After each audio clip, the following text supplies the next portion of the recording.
ගින්දරට අත තිබ්බොත් පිච්චෙනවා තේරෙනවා. අයිස් කැටයක් උඩින් අත තිබ්බොත් සීතලට දැනෙනවා. ගොරෝසු යමක් තුල අත තිබ්බහම ගොරහැඩි බව ගොරෝසු බව තේරෙනවා. සිලිඳු දෙයක් මත අත තිබ්බහම සිලිඳු බව තේරෙනවා. ඒ වගේම මගේ මනසට මෙවැනි ස්වභාවයක් දැනෙන්න මේ මනස එවැනි ස්වභාවයක් මත පිහිටවල ඇති.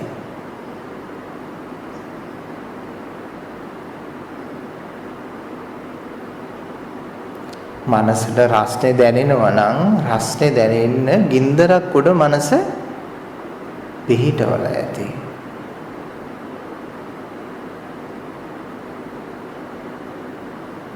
කොහොමද මේක සැකසුනේ කියන එකයි එකෙන් අපි තේරුම් කරගන්නේ.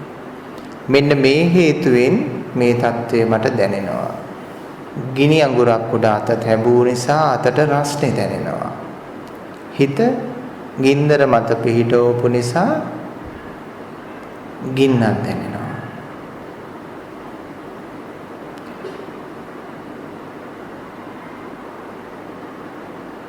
ඒ ආකාරයෙන් තමන්ගේ සිතේ ඇතිවන දුකට හේතුව සොයා ගන්නවා. ඊළඟට එයා තේරුම් කරගන්නවා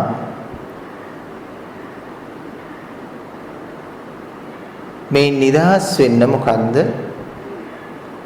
ගත යුතු ක්‍රියාමාර්ගය. එහෙම නැත්නම් නිරෝධය මොකක්ද කියන එක හඳුනා ගන්නවා.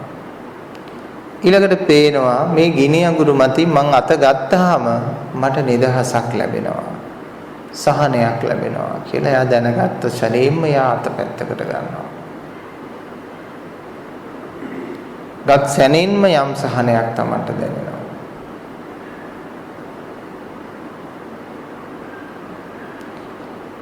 ඒ නෝනින් දුටුවාට පසුව ඒක ප්‍රායෝගිකකරණය කරනවා.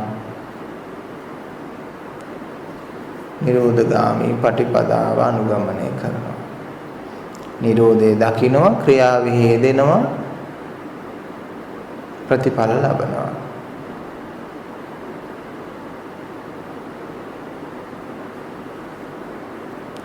දැන් මේක හතර සැරයකට කරන ක්‍රියාවලියක් නෙමෙයි, එක කාරණයකදී එක ප්‍රශ්නයකින් ගැලවීම සඳහා එකවර ක්‍රියාත්මක වෙන කරුණු හතරක්.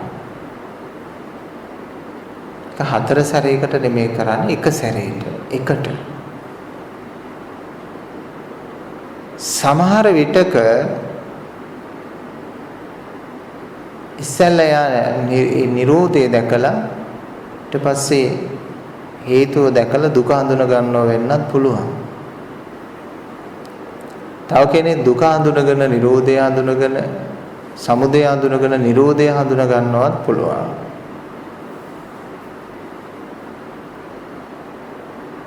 පැහැදිලිනේ? ඒ කියන්නේ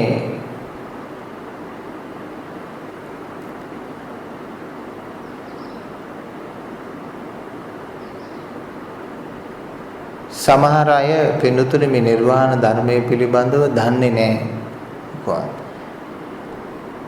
ඒ අය ඒ සුවයටපත් වුණාට පස්සේ තමයි මේ වගේ සුවයක් ලෝකේ තියෙනවයි, මේ වගේ ධමයක් තියෙනවයි කියලා අවබෝධ කරගන්නේ. දුකක් හඳුනගෙන ගියා නෙමෙයි, නිවන කියලා එකක් පෙන්නපු නිසා ඒක තේරුම් ගත්තට පස්සේ ඒ පැත්තට වඩා මේ පැත්ත කොච්චර හොඳයිද කියලා හඳුන ගන්න පිරිසකුත් ඉන්නවා. ඒ නිසායි සමහර වෙලාවල් වලට Nirodhe මුලින් හඳුනගෙන සමුදය දුක පිළිබඳව අවබෝධය ඇති වෙන්නත් පුළුවන්. හැම විටම දුක හඳුනාගෙන සමුදය නිරෝධ වෙනවයි කියලා කියන්නත් බෑ. එකවර ඒ වගේම පෙරපසු වීම සිද්ධ වෙන්න පුළුවන්.